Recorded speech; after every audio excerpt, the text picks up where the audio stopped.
The Life of Lord Mahavira, Continue Fasting to Rescue Chandana, Part 2 of 5 on Between Master and Disciples, given in Chinese and English, on December 1st, 2019, in Taiwan, also known as Formosa.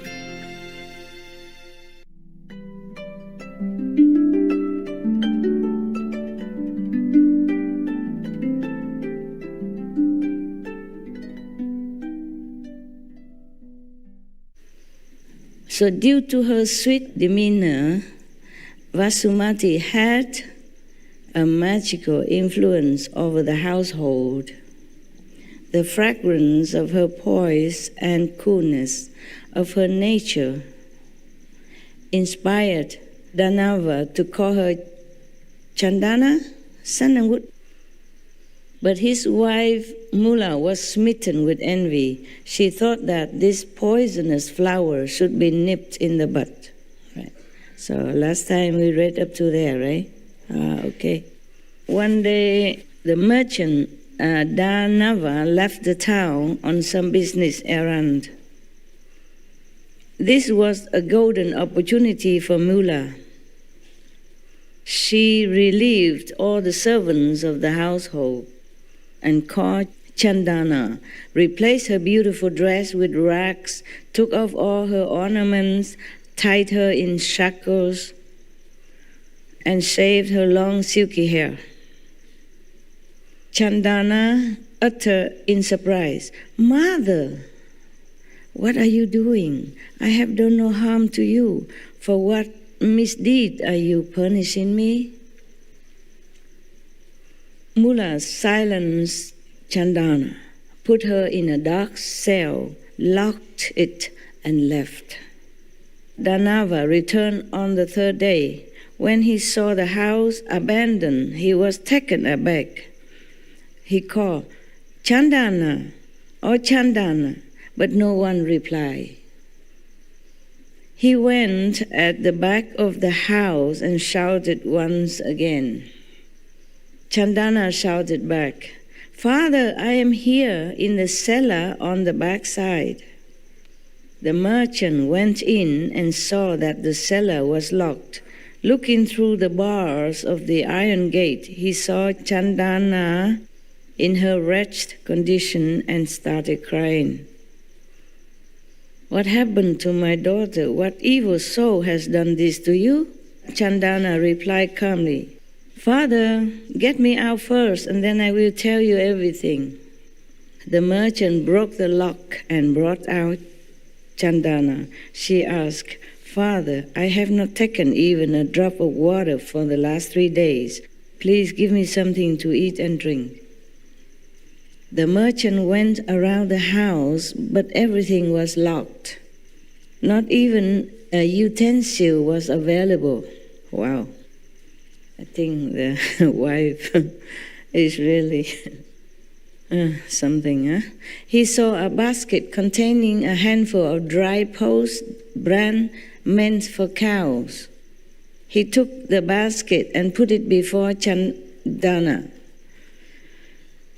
saying, "Child, eat some of this. I shall call a blacksmith to cut your shackles." Oh, dear. Humans, yeah. Actually, this is nothing very surprising. A long time ago, hundreds of years back, I was a master, but not very famous, normal master. My so-called wife also locked me in the house and then starved me to death. Too much jealous, with many female disciples come and worshiping me like the way you do. Lucky I'm not a handsome guy. Even though some men are jealous with his wife for coming for initiation, but not to this extent, I don't think, right?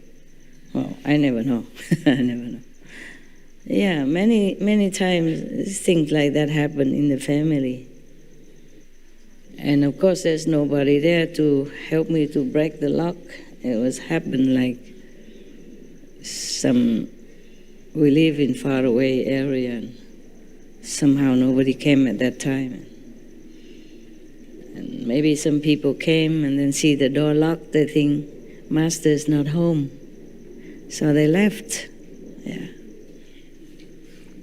Okay. So it was the 12th year of Lord Mahavira Swami's spiritual practices. Spending the monsoon stay at Vaishali, he came to a garden in Kaushambi.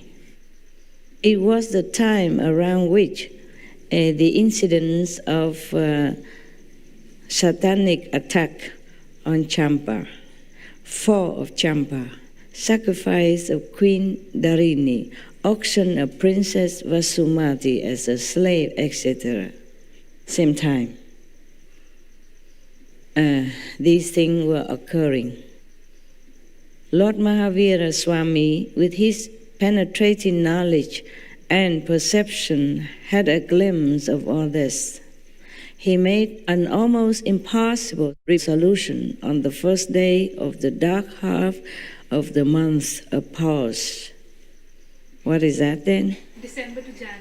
December to January. It's kind of end of winter. No, middle of winter. Kind of midwinter solstice or something. Festival? No, no festival. Okay.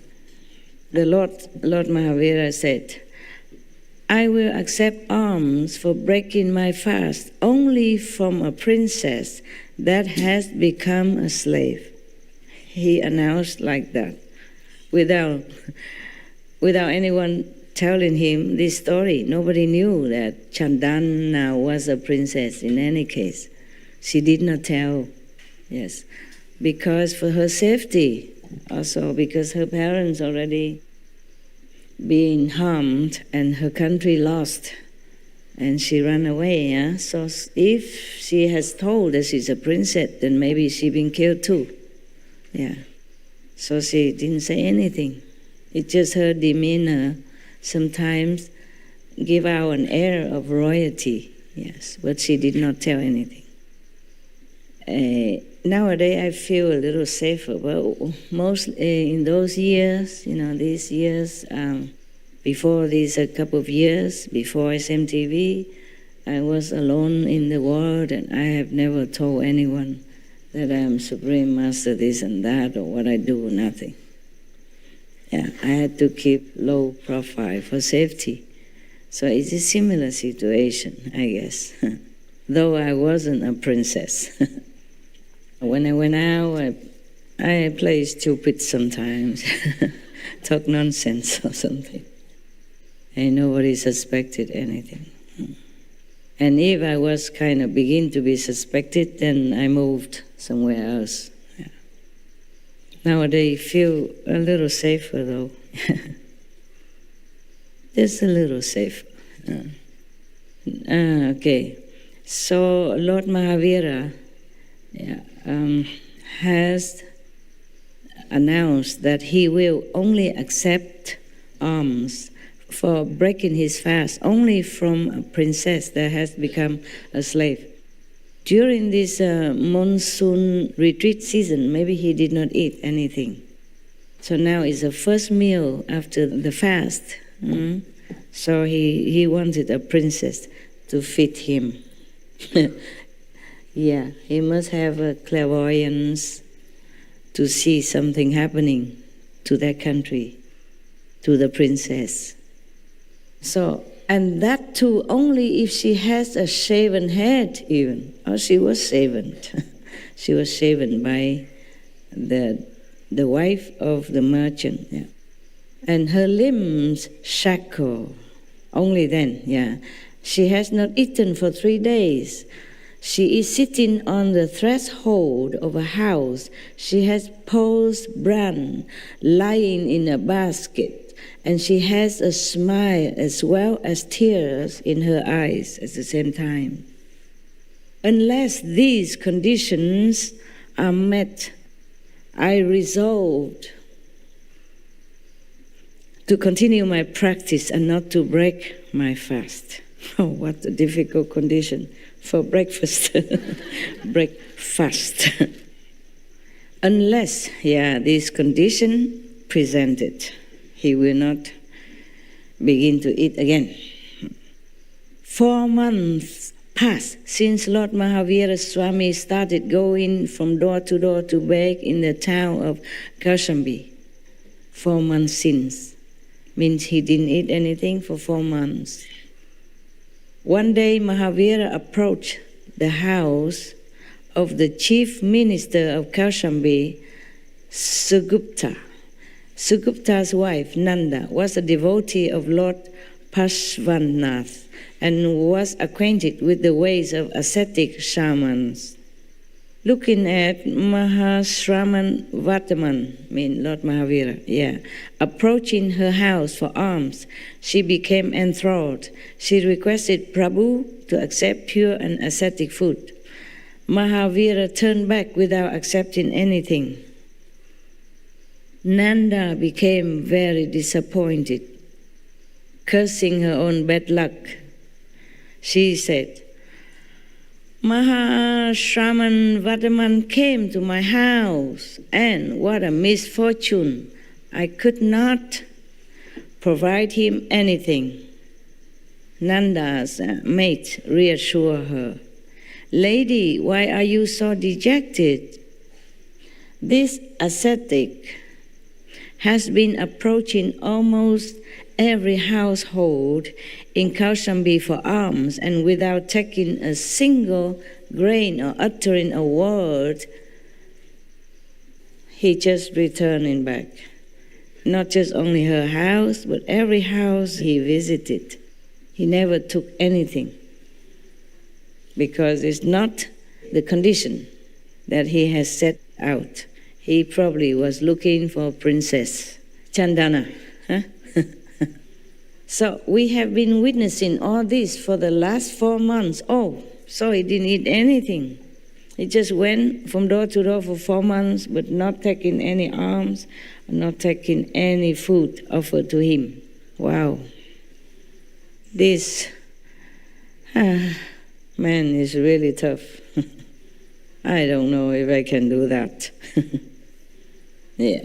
This is nothing unique at your place, so why be so dismayed? The words of the maid added to Nanda's more distress. What? So the Mahashraman is returning without alms for the last 4 months? That means Prabhu has been on fast for 4 months, and I have not been able to serve him. How unlucky I am. At that moment, Minister Sugupta arrived, her husband. Nanda told him everything. Sugupta also became worried.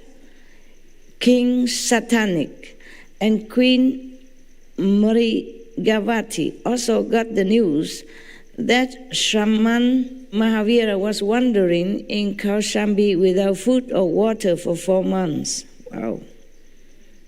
Without food, okay, but without water for 4 months, he must have really been sustained by extraordinary magic power that he earned all this time, being an ascetic and pure and truthful and determined, not wavering. So everyone was sad and worried. The ruling family went for Lord Mahavira Swami's darshan and requested him to accept food. But he was unmoved. After he left his kingdom, the ruling family is still in power. So they came and asked him to eat something, but he still rejected. 5 months and 25 days had passed since Lord Mahavira Swami had eaten anything. He became breatharian. That is possible also. One time I was also like that. If you had to do it, you can. Yeah. But don't try, okay? Please. I told you already my story when I was breatharian. I was in a temple, working like a working nun, keeping the temple, cooking for everybody, and I ate once a day. Yeah. And then the abbot, maybe he was joking or he just feeling guilty because I'm the only one, the only monk that eats only once a day there, and because his body not well, he has to take food 6 times a day. Yeah.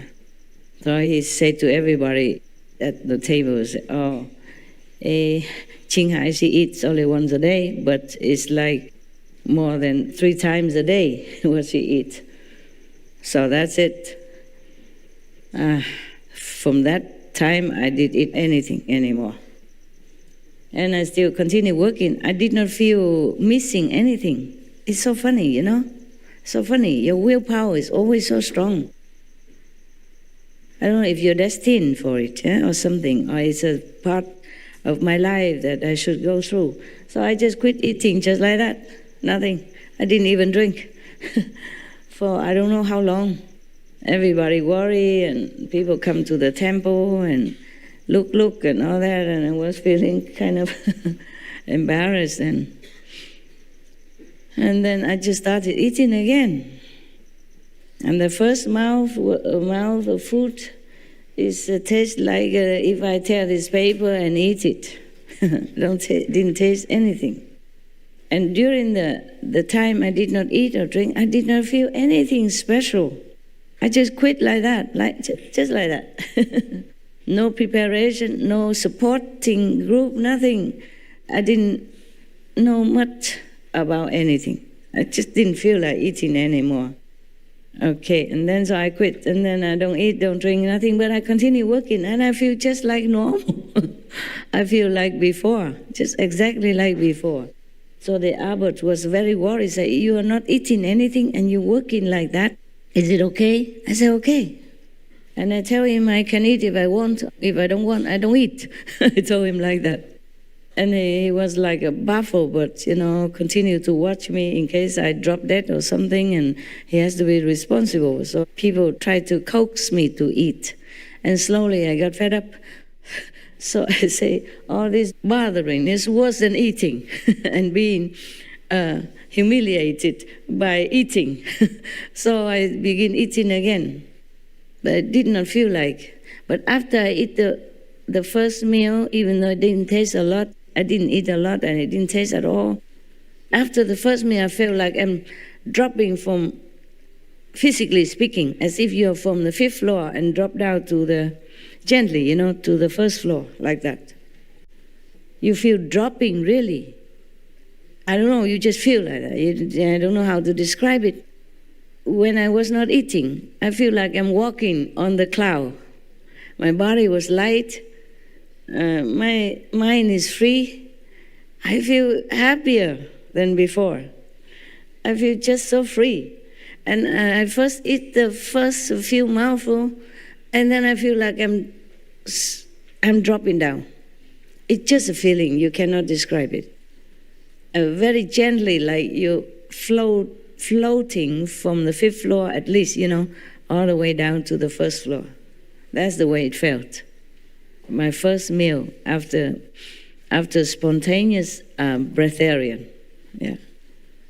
I guess if some of you tried breatharian before and the first meal you eat, maybe you feel like that too or not? Yes. You do? You did? And why bother eating? Yeah, if you could go without food, just go.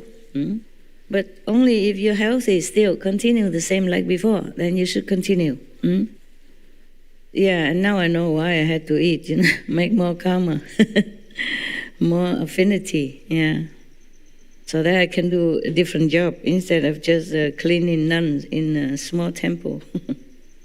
Even then, I didn't think of being a master, nothing. Just one day, a group of African American came knocking at my door and said they're looking for Master Ching, looking for Master Ching. And then after that, I still run away and I go to Germany. I go to Taiwan. Taiwan knock first, American knock after.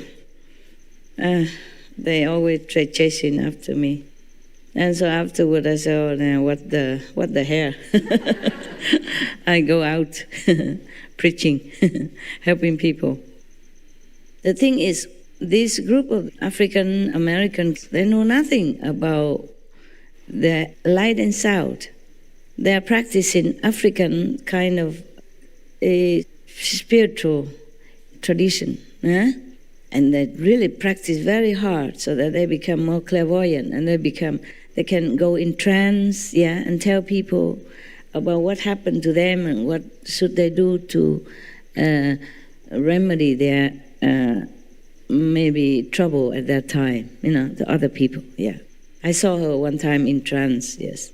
And she was so big like this. And then her husband is so big like this, only 1/3 of her size, or 1/4 or 1/5 even, very skinny and young. But when she was in trance, she could fall, and he can hold her like I hold a piece of paper. Yeah, it's funny, yes. And she kept telling people what's this and what that, without knowing what she's saying. Afterwards, she wake up, she doesn't remember of what she has been saying. And people came to her and then, seek her help in that. And she was anointed as a queen. Queen Azula was her name. It's not her name, it's just the spiritual name given to her after she practiced in her tradition, in African tradition. And then, in certain time, she has to lay down flat on the floor, and then she has to lay on a stone, a stone as a pillow, not soft ground, just a stone to cover for her head for 9 days long, no eating, no drinking. And they fast sometimes if they wanted to request something from the gods. So 9 days long, 9 days and nights, she has to lay absolutely immobile. And people walk around her chanting or reciting their mysterious mantras and all that. And after 9 days, she came back and she told the vision that she saw during these 9 days. Then according to that, you either become queen or princess or just some other kind of title. So she got the title, the Queen Azula. That is from heaven given to her, And these type of people came to me for initiation. The queen came to my house. The heavenly queen came to my house, not a normal queen. She has to tell her vision to the council, elder council of her faith. Then they decide what title, what level she has attained. Yes. And they all know, so she cannot lie. These are elder, they much more powerful, more clairvoyant, and more telepathic than her, of course. So there's no lying there. Cannot. Yes. So that's how she became queen. And then this type of queen came to my temple, or a humble nun cleaning toilet at that time to request initiation. I said, how did you know this place? She said, it told to her in her vision. She forgot Qinghai, she only remembered Qing. But she remembered the address, okay. Come with a group, of her followers, and also, I don't remember, king or queen, whatever, princess. And I say, I don't believe how you know all this. Maybe somebody told you. He said, no, nobody told me. Only the inner guide told her to go to this address. This temple is it doesn't look like a normal Buddhist temple. It's just a building, a part of a building attached to, the whole long block, and it's just one part of it. It made into a temple. And the master at that time, he bought that temple just to teach the American disciples. Every 3 months he go there. And his disciples, I count on my finger, maybe about 30, 40, small temple. And they come every Sunday to listen to him, and he made retreat with them sometimes. And the retreat maybe 20 or 20-something people. So it's not like a temple that is famous. Yeah, it doesn't look like a temple outside. It's just a normal apartment, okay?